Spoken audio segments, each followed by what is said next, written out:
నా కడుపులో ఆకలి ఉందో లేదా ఎవరికి తెలుస్తుంది? నాకే తెలుస్తుంది. అలాగే జ్ఞానం ఉందో లేదా ఎవరికి తెలుస్తుంది? మీకే తెలుస్తుంది. పక్కవాడు ఎవడు సర్టిఫై ఇవ్వడు. నీ కడుపులో ఆకలి ఉందని ఎవరైనా సర్టిఫై ఇస్తాడా? అలాగే నువ్వు జ్ఞానం అని ఎవరైనా సర్టిఫికేషన్ ఇస్తాడా? నువ్వే తెలుసుకోవాలి నీ ఆకలి ఎంత ఉందో. నీ జ్ఞానం ఉందో నీకు దుఃఖం వస్తుంది నువ్వే తెలుసుకోవాలి. నీకెవడు సర్టిఫికేట్ ఇవ్వక్కర్లేదు నువ్వు జ్ఞానివి అని చెప్పేసి. ఎవడు ఇవ్వడు సర్టిఫికేట్. నీ కడుపులో ఆకలి ఎంత ఉందో ఎవరైనా సర్టిఫికేట్ ఇస్తాడేంటి? ఎవడైనా ఉన్నాడా సర్టిఫికేట్ ఇవ్వగలిగిన వాడు, ఇచ్చేవాడు? నువ్వు జ్ఞానం అని చెప్పేవాడు ఎవడు ఉంటాడు? నువ్వు అజ్ఞానం అని చెప్పేవాడు ఎవడు ఉంటాడు? నీకు నువ్వే గ్రహించాలి. గ్రహిస్తావు. ఎందుకు? దుఃఖం ఉంటే అజ్ఞానివి, దుఃఖం లేకపోతే జ్ఞానివి.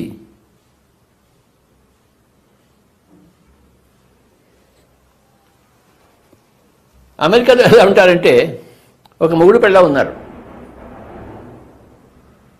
ఆ మొగుడు కుర్చీలో కూర్చున్నాడు. ఈ పక్కనే నీళ్లు ఉన్నాయి, కూజాలో నీళ్లు ఉన్నాయి.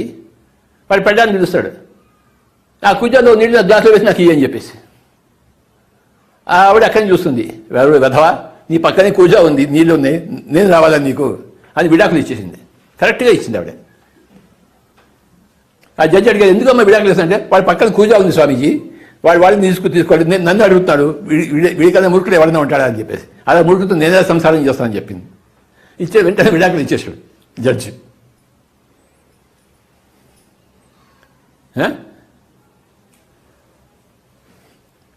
ఈ మగవాడి అహంకారం అలా ఉంటుంది. నాకు నీళ్ళు ఇయ్యి అంటాడు, పెళ్ళాన్ని పిలుస్తాడు. పెళ్ళామో బానిసవాడికి, రామచంద్ర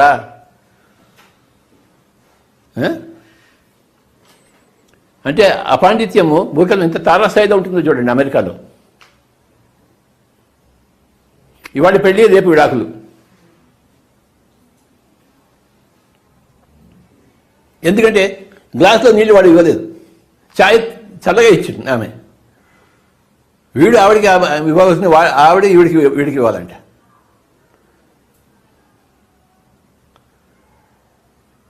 ఇలాంటి వాడు ఎన్ని జన్మలు తీసుకుంటే జ్ఞానులు అవుతారో అన్ని జన్మలు తీసుకుంటారు. కాయ పండు అయి తీరుతుంది. ఎన్ని జన్మలు తీసుకున్నా కూడా ఆత్మ ఒక జ్ఞానిగా అయి తీరుతుంది. ఒక జన్మలో విషయం కాదు ఇది, అనేక జన్మలో. భగవద్గీత ఒక శ్లోకం ఉంది, బహునాం జన్మనామంతే జ్ఞానవాన్ మాం ప్రపద్యతే. బహునాం జన్మనాం, ఎన్నో జన్మల తర్వాత ఒకనొక జ్ఞాని తనను తాను తెలుసుకుంటాడని చెప్పేసి. అంతవరకు అజ్ఞాని తనను తాను తెలుసుకోడు. అహంకారంతో వెలుగుతుంటాడు, అయితే ఏడుస్తూ కూర్చుంటాడు.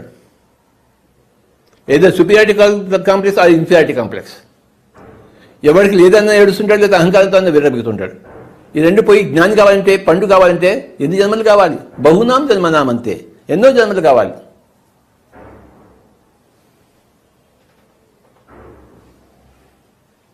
పిల్లవాడు పెద్దవాడు కావాలంటే ఎన్ని రోజులు పడుతుంది? వెంటనే పెద్దవాడు అయిపోతాడేంటి? ఇలా లాగితే పెద్దవాడు అయిపోతాడేంటి? ఎన్నో రోజులు కావాలి. అలాగే ఆత్మ పెద్దగా కావడానికి ఎన్నో జన్మలు పడుతుంది.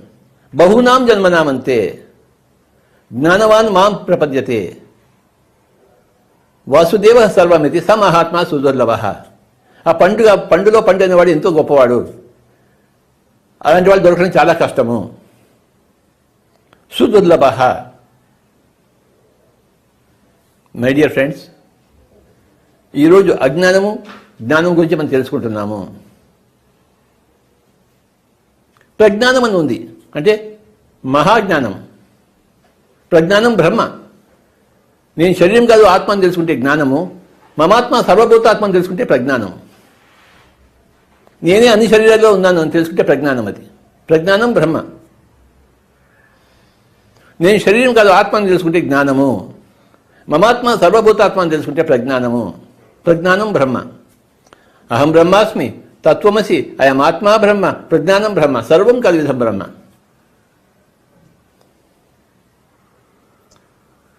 జ్ఞానం అంటే తెలుసుకోవాలి, అజ్ఞానం అంటే ఏంటో తెలుసుకోవాలి, ప్రజ్ఞానం అంటే ఏంటో తెలుసుకోవాలి. నేను అన్ని చోట్ల ఉన్నాను. ద్వైతంలో లేను, విడివిడిగా లేము, అద్వైతంగా ఏకంగా ఉన్నాం అందరం. భూలోకం చూస్తే అంత విడివిడిగా ఉన్నట్టు కనిపిస్తుంది, కానీ పైలోకం చూస్తే అంతా ఏకమే. నా చెయ్యి ఉంది, ఈ వేడి వైపు చూస్తే విడివిడిగా ఉంది, కానీ ఇక్కడ చూస్తే అంతా ఒకటే చెయ్యి. వేళ్ళ వైపు చూస్తే విడివిడిగా ఉన్నాయి, కానీ అరచేతి వైపు చూస్తే అన్నీ ఒకటిగానే ఉన్నాయి. ఇది ప్రజ్ఞానము, ఇది జ్ఞానము.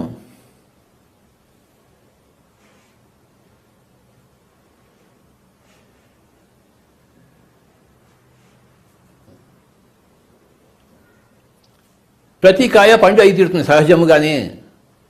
ప్రతి అజ్ఞాని అనేకానికి జన్మ పరంపరలో సుజ్ఞాని అవుతాడు. కాకుండా ఎలా ఉంటాడు? కాకుండా ఉంటే అది ప్రకృతికి అసహజము.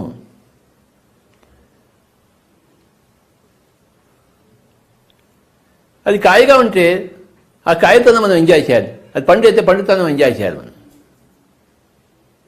3 ఏళ్ళ పిల్లవాడు ఉంటాడు, వాడిని మనం ఎంజాయ్ చేయమా? వీడు ఇంకా 20 ఏళ్ళు కాలేదని ఏడుస్తామేంటి? ఇంకా కొన్ని రోజులు పిల్లవాడు కంటే వాడిని ఎత్తుకుని ముద్దాడుతాం మనం, బాగుంటుంది. కాయేవాడు ఇంకా పండు కాలేదు వాడు.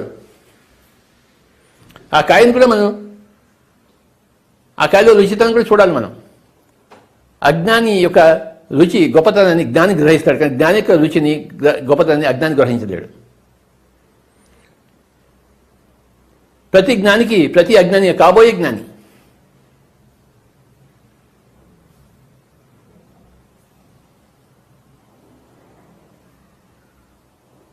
కృష్ణుడికి కూడాను దుర్యోధన చూస్తే వీడు కాబోయే కృష్ణుడు, వీడు ఆ రూపంలో చూస్తాడు కృష్ణుడు దుర్యోధనుడు. అంతేకాని నువ్వు కాయగా ఉందావేంటి, పచ్చిగా ఉందావేంటి, ఏంటి రోతగా ఉందావేంటి అని ఎప్పుడు అనుకోడు. వాడి భవిష్యత్తును చూసి ముడిసిపోతాడు, వాడి పిల్లవాడి తనని చూసి వాడు ముడిసిపోతాడు. పిల్లవాడు ఎంత బాగున్నాడో, ముద్దుగా ఉన్నాడో ముడిసిపోతాడు. పెద్దగా అయి నన్ను బాగా చూసుకుంటాడు, అది కూడా ముడిసిపోతాడు. ఉన్నప్పుడు ముడిసిపోతాడు, కాయగా ఉన్నప్పుడు ముడిసిపోతాడు, పండుగ అయ్యే లక్షణాలను కనబడుతున్నప్పుడు కూడా ముడిసిపోతాడు. అది జ్ఞాని యొక్క లక్షణం. తెలుసు జ్ఞానికి వీడు ఏదో ఒక రోజు జ్ఞాని అవుతాడని చెప్పేసి.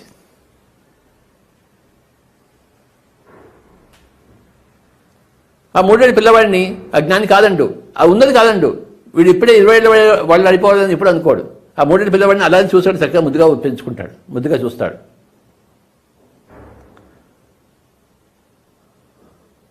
వీడు ఇంకా 3 ఏళ్ళ వాళ్ళకి ఉన్నాడేంటి, వీడు ఇంకా 20 ఏళ్ళ వాడు అయిపోతే ఎంత బాగుండేది అని ఎప్పుడు ఏ జ్ఞాని అనుకోడు. మై డియర్ ఫ్రెండ్స్, అజ్ఞానము, జ్ఞానము, సుజ్ఞానము, ప్రజ్ఞానము. జ్ఞానం లేనివాడు అజ్ఞాని, జ్ఞానం ఉన్నవాడు జ్ఞాని. పరలోక జ్ఞానం, ఆత్మజ్ఞానం. ఎవరైతే ఆత్మజ్ఞానాన్ని అందరికీ బోధిస్తుంటాడో వాడు సుజ్ఞాని. తనను తాను అన్నింటిలో చూసుకుంటాడు వాడు ప్రజ్ఞాని. ప్రజ్ఞానం ఉన్నవాడు బ్రహ్మజ్ఞాని.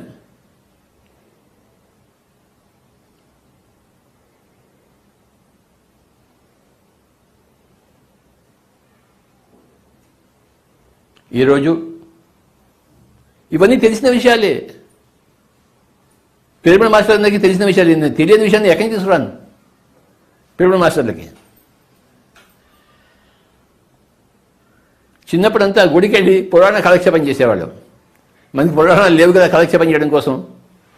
మళ్ళీ మళ్ళీ తెలిసిందే మళ్ళీ మళ్ళీ చెప్పుకుంటూ జ్ఞాన కాల వినియోగం చేస్తాం, కాలక్షేపం కాదు. పురాణ కాలక్షేపము, పిరమిడ్ కాల వినియోగం. మనకి టైం పాస్ కాదు, టైం యూజ్. మనకి కాలక్షేపం అంటే టైం పాస్, కాల వినియోగం అంటే టైం యూజ్.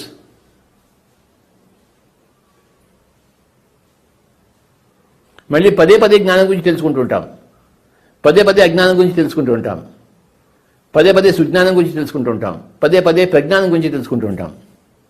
కాసేపు ధ్యానం చేద్దాం మనం అందరం.